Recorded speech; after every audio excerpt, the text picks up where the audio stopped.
Good morning. So we are here to do another video about a container garden. Now, this might be a little challenging for some people to put on their porch because they can be quite heavy.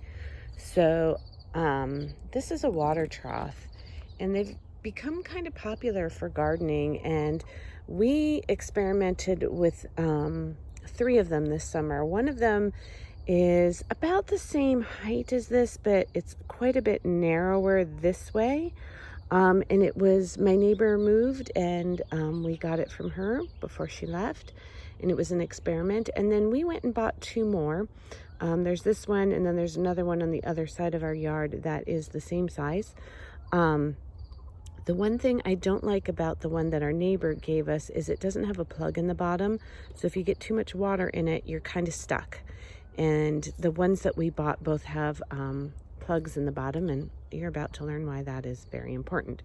So this is a water trough. I think we got it from Home Depot. They're expensive. I think this one was $150. They have shorter ones. This one's pretty tall. They definitely have shorter. They definitely have ones that don't have the same length. Part of the reason that we are doing this is, number one, we're getting older and the bending over is probably going to become an issue for us at some point. But number two, I also have rheumatoid arthritis, and so bending over can always be challenging for me depending on the day and time.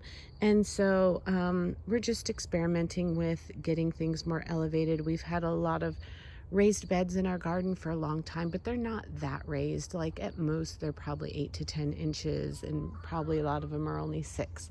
So this is just an experiment in our very first year doing this. So we did a lot of potatoes this year, and part of that is my son has a condition where there's not a lot of foods that he can eat, and potatoes are one of them, and probably the most calorically dense.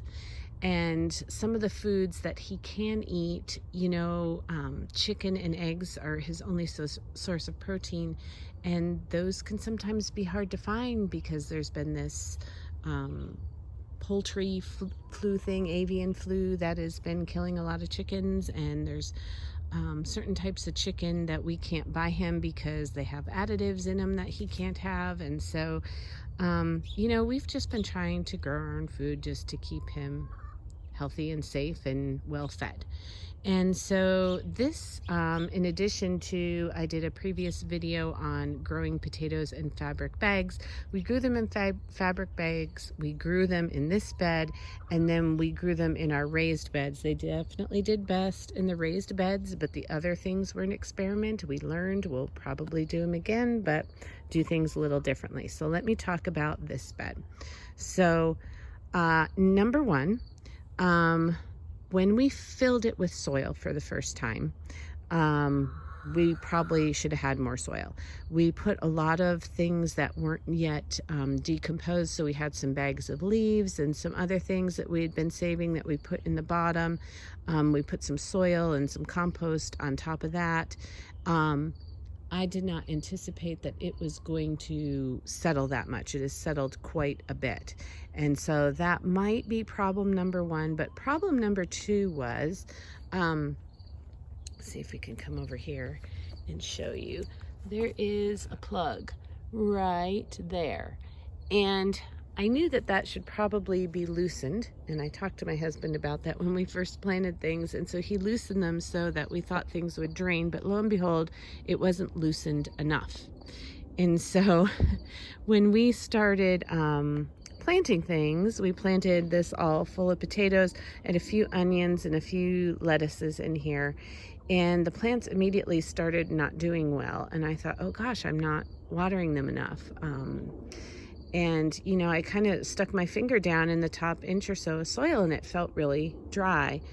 And so I was watering.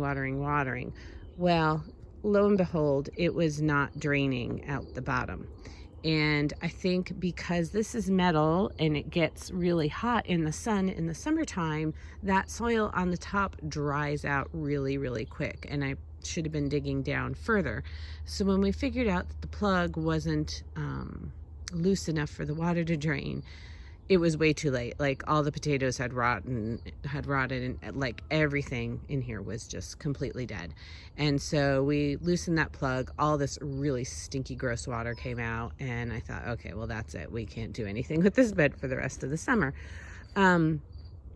So that dried out, and then eventually I thought, okay, you know, maybe we'll just throw some arugula in here and see what happens, because I have lots of arugula seed, and it was late in the summer, and I thought, we'll just throw some arugula seed in.